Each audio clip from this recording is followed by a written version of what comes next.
If your body began telling a truth you refused to say out loud, how long would you keep calling it a hangover?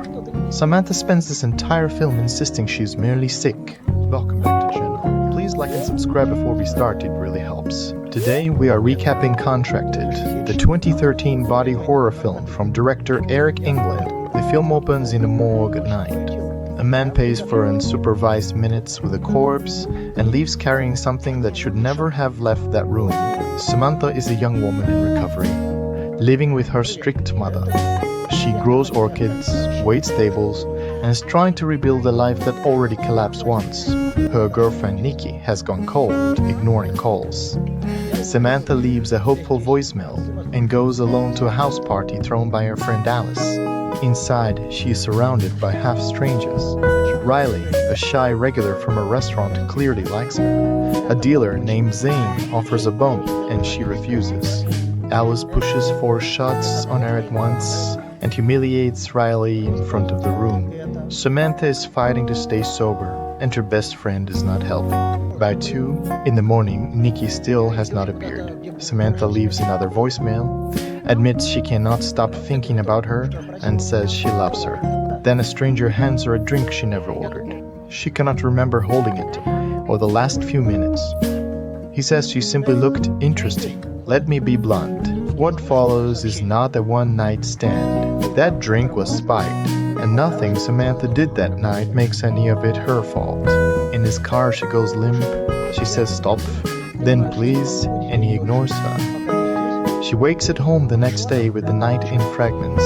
Nikki's voicemail arrives cold and dismissive. Samantha tells nobody what happened at the party, and that silence is the choice the whole film is built on. She wakes freezing in a warm apartment, doubled over with cramps. Her mother reads it as drugs. Samantha calls it a hangover that has overstayed its welcome. She meets Nikki at a flower market. Samantha has coaxed a rare orchid into bloom, the Dendrobium spectabile, hoping a competition prize will fund a fresh start. Nikki barely engages, then tears into a man who tries chatting her up. Samantha slips away to be sick, blaming the cold she insists she's fighting off. Dinner at home becomes a fight about rules and money. Samantha doubles over, calls it cramps, and locks herself in the bathroom to find heavy bleeding. By morning, there is a smell. A mother asks whether something is cooking. Samantha burns her hand on the coffee pot and barely feels it. At the clinic, the doctor finds a strangely slow heartbeat, infected ear canals, and a severe rash, then shrugs it off as a head cold and recommends lotion. She admits she was with the man once days earlier and cannot recall whether they used protection. She does not say that she never agreed to any of it. Edis calls with odd news. Police woke her looking for a man who was at the party, a Brent Jaffe. Samantha says she knows nothing about him. At work, blood runs from her nose into a customer's water glass. She hides in the bathroom, where the memory of that car surfaces, and she screams at it. Back on the floor, she smiles at a table and a tooth drops out of her mouth. She leaves the restaurant without explaining anything. She visits Nikki with an anniversary gift. Nikki has forgotten, calls the date odd, says things are moving too fast, and suggests they both need space. Then Samantha spots an open envelope. Her competition acceptance arrived days ago, and Nikki never mentioned it, waving the question away as if it hardly mattered. The man from the party is now on the news, described as dangerous.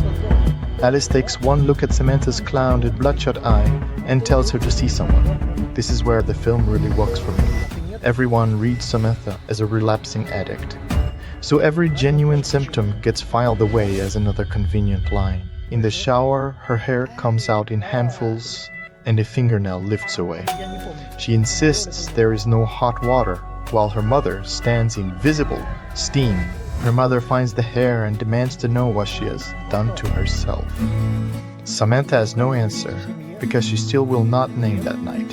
Her boss George lets her work in sunglasses. She calls it pink eye. He tells her honestly that she looks unwell and arranges someone to cover her shift. She bleeds into another guest's drink and walks out. Outside, Riley offers to drive her to a doctor, and she snaps that she's not his problem. Then Riley says he saw her that night with that man, and the police are looking for him. Samantha threatens to accuse him of stalking rather than admit anything. Alice calls again. They caught him, and everyone from the party is being questioned. His nickname explains the confusion. At that party, he went by BJ. The doc now sees something viral with none of the usual signs of infection. He suspects a sexually transmitted disease and orders her to avoid contact with anyone. Cornered, Samantha goes to Zane and buys something to get her through the next 48 hours. Her hard-won sobriety collapses in a single afternoon. Alice arrives and Samantha finally describes the night, the blur, the car, waking at home. Alice begs her to go to the police. Samantha refuses. She would rather rot than let Nikki learn about it. High and cornered, she accuses Alice of wanting the breakup all along and storms out. After she leaves, Zane admits the missing piece. He sold roofies at that party to a guy called BJ. Now we know exactly what was done to her. At home, her mother stages an intervention with the family doctor. Convinced this is drugs, Samantha shouts that nobody knows what is wrong and takes off her glasses. Her face ends the argument. Under the makeup and the sunglasses is not a young woman with a habit, but a body that is visibly decomposing. She still drives to the flower competition. Her orchid is everything she promised, but the registrar sees her face and quietly refuses to let her compete. At Nikki's door it all ends. Alice has told her about the man.